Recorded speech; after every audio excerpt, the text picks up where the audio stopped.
Greetings all, hope this finds you well as always, and it's now time for the latest update from the machine shop at Gromont, where we're up to and what we're on with.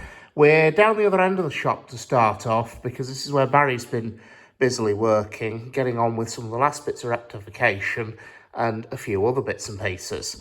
First of all, the Repton bits. As you can see, he's got various of the rods lined up here, and he's on with a wide variety of jobs. Reaming some of the new pins that have gone in for taper pins, and also in the case of these pins, making new collars where required and reaming them, making new pins in general. There's some more reaming going on there, and then he's also got the last two combination levers for which, he's making new pins and fitting them in. That's also been rebushed in the combination lever. And then also, this lump here is the valve crosshead going onto the combination lever. And also, here's the valve crosshead. And what we found is these holes have gone slightly oval over time because of various factors, including the difficulty in machining them and also the danger of reducing the lifetime of the components by machining more out of the bore. Barry's suggestion, which I accepted and agreed to, was that he would gently, in his words, get them as round as possible. So he would gently tweak the holes back out to round with a spiral band in a die grinder. It's engineering pragmatism, if I'm brutally honest. It's not the best, but it's a long way from being the worst, and it's certainly a lot better than the danger of ending up with the holes either misaligned from machining or reaming, or also reducing the life of the component. So he's just gentle, as you can see, he's been polishing the inside of that hole out back to round. There's a new pin ready to go in there, and then they'll be reassembled onto the combination lever like that with new bushes in the combination levers. And as I said, he's doing a smashing job, he is, and he's certainly well on the way to being finished here. There's the job list on Repton. On the motion side, I'll be honest, there's she needs a wee bit more work on a superheater head. It was found to be cracked, so that's why she didn't make the gala, and it's why she's currently out of action. But the small motion work is certainly well on the way to being finished. And we certainly replaced plenty, as you can see from the pile of scrap bushes on the floor, which I must get rid of at some stage. Right, Barry's on with other stuff as well. We all are. There's plenty going on here. One of the jobs that's just come in are these raw castings you can see at the back of his bench. They're for bushes for vacuum brake cylinders, so that's a job that he'll be getting on with at some point. And then, like me, he's got the usual array of random bits of steel that are on the way to becoming something else, half finished and whatnot. I think we all sort of collect this stuff, it just accumulates. But anyway, he was very busy in here, and we're certainly getting quite a lot done. Right, going through the shop, a few more bits and pieces. One of the things that has been going on is that Mark Lacey, who's a new volunteer to us, has been coming in, and when I find the right jaw drawer to show off, where's it gone? That's the one, come on. There we are. He's doing a sterling job of digging through our stock of spare drill bits, which have come from various donations and heaven knows what, from heaven knows where. He's going through them, sorting through them, because they've just previously been dumped in limb bins like that, unsorted. He's going through them, sorting them all into size, sorting them into imperial versus metric, and then he's making a very good start on getting this set of drawers. Eventually, he's going to get this sorted out so it becomes a big drill index, basically.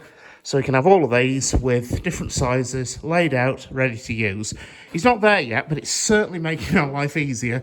I came in here the other day hunting for a particular size, went straight to the drawer that was the suspect. Within 2 minutes, I had to drill the right size in my hand. To be honest, with our old filing system, I'd have been doing well if I had a drill in my hand 2 hours later. So he's doing a smashing job there, is Mark. It's a rather unglamorous job. It's certainly not exactly appreciated, and it's certainly not visible, but it's one of those jobs which really will make our lives run a hell of a lot smoother, and he's doing a smashing job of it. So anyway, big thumbs up to Mark there. Anyway, so coming through into the other shop, what have we got? Well, first up, some of the bits my other volunteers have been at. That's Craig and Brian. First of all, I've had Brian on and off, amongst other things, making up spare gauge frame fittings. And as you can well see, we've got the jobs pretty much finished. The box on the left there, the grey box, that's a full set of spare LMS fittings. And then in the red box, we have a full set of gauge ring fittings for the crane, plus a full set of spares.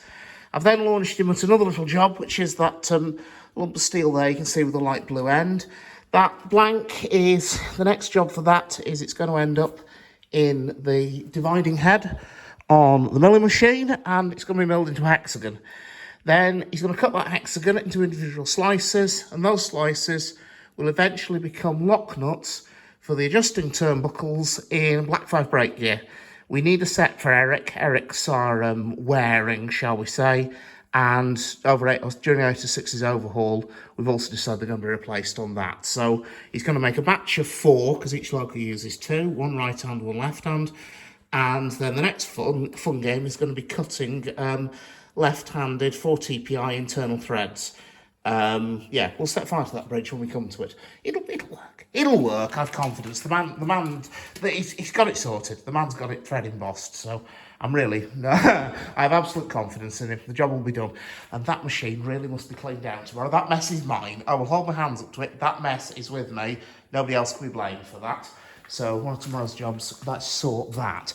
Right, incidentally, you can tell it's definitely autumn because I've had to put the heater on today. There's a definite chill in the air. Right, what have I been on with? The best I can.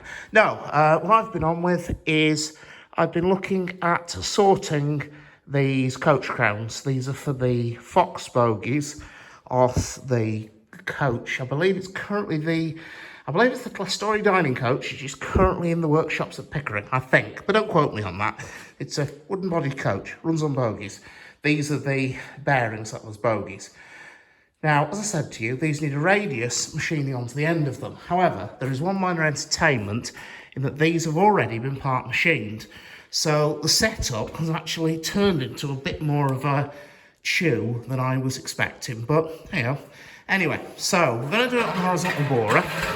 The rattling noise you can hear is me just oiking a stool around, so I can actually get up and see what we've got. Right, as you can see, we've got one crown set up in a jig on the bed of the borer. Now, so we have the axle box crown here. And what we're doing is putting a radius. You can already see there's already a radius in this one. A, it's not a very good finish, and B, it's actually the wrong radius. So we've got to sort that. Now, what we've got to align it to is the previously machined surface inside here where the journal runs. Well, first of all, we'll make sure that radius is actually aligned with the other machine journal, but then we've also got to make sure that it actually is, well, I don't want to describe it as, in the same axis and position, I think is the best way of saying it. Oh, we've also got to make sure it's all absolutely square. Hence, first of all, the squareness of the fixture. You can see there's an angle plate clamped down to the bed with a parallel butted up to the angle plate. That has been dialed in so that that is at 90 degrees to the table, okay? Then there's 2 parallels underneath the crown that it's sat on, and then there's a third parallel down the back of it. You can just see it there, the one with 3 holes in it. That's acting as a longitudinal stop to basically locate the crown. With 8 of these to machine, I don't really want to have to dial them in individually. So my idea was to make a set fixture, if you will, like this, into which the crown can be loaded, but the fixture in turn will actually locate it on the bed of the machine as well. And because the bed isn't being moved, that means the next crown will be in exactly the same alignment to the spindle as its predecessor. Now, I've got it on the parallels on the bottom because the first thing I need to do is I need to align 2 axes. The first axis is the centre line of the journal as sat in this bearing, okay? The second is the centre line, or centre if you will, of the rotating spindle. They need to be in exactly the same vertical alignment. Have I done that? Right, we'll have a gauge. This piece of bronze has been machined to the diameter of the journal. So, if I sit it in the journal like that, and then with a height gauge, come with that, measure from the top of the ring to the bed of the table of the machine. If I take the radius of that gauge from that measurement, I then end up with what I call from table measurement to the centre line of the journal, okay? I can then repeat in a similar fashion on the spindle of the machine. I simply measure from the table to any one of those circular, well, usually the circular register, that's the machined portion on the end of that red tool holder. Measure from the table to the top of that. Then I deduct the radius, which I know because I just measure its diameter and halve it. And then again, I end up with a from table measurement to the centre line. Using the DRO, that's that grey box with those numbers on it, visible on the end of the machine, I can then set it so those two from table measurements agree and are identical. All I then have to do, that's the first step. The next step is I then have to align the spindle so the spindle is in the centre of the journal. Now that's, to be honest, been done a bit by eye, a bit with a ring gauge, and with a bit of measurement for a bit of added variety. But we've now got that aligned in both planes, horizontally and vertically. So we can actually now, finally, start thinking about making some swarf. The first job to do is make a cutting tool. This is nothing high-tech. It's basically a chunk of tool steel into which the desired radius, 5/8 of an inch, has been ground, and it's also had clearance added to it, so it will cut. It's been simply ground against a known radius gauge. Okay. The next job was to take a chunk of lovely fresh EN16 and produce a tool holder. That's the bit with the green paint on it, you can see. So that now, hopefully, the tool bit will drop, he says, possibly dropping the tool bit into the bowels of the machine. Have you seen again? That's not right. There we go, that's got it. Right, the tool bit will fit into the tool holder, like so, okay? The 3 grub screws there, you can just see. Tighten them up, they'll clamp that tool bit nice and solid. We can then set the spindle going, lovely and slow. To show how slow I'm thinking of running it, we'll just fire the machine up very quickly. So, all the safeties are out. Mind your ears, this can be noisy. Press the button there. Engage the clutch. And as you can see, the spindle starts revolving nice and slowly. So when we've got a tool bit in the end of that, hopefully it'll cut that radius lovely. I'm going nice and slow, incidentally, because the danger is, because I've got quite a lot of contact between the tool bit and the job there, the danger is the tool will start to chatter, that is to vibrate. Now, one way of beating chatter is to simply cut it at a slower speed as possible. So that's the idea why I've got the machine going so slowly. That incidentally isn't actually its lowest speed. That, according to the data plate, if you work out which position we're in that 18 revs. So disengaged, 2, 1, 1 on the settings, okay? And if you look at what you can actually get down to, you can actually get down to the glacial 3.5 revolutions a minute. I've never actually run it that slow. I might have to, just to see what it does. So anyway, folks, that's that job all pretty much set up. And hopefully tomorrow I can finally start making some swarf on that. Hopefully get them finished and out the door.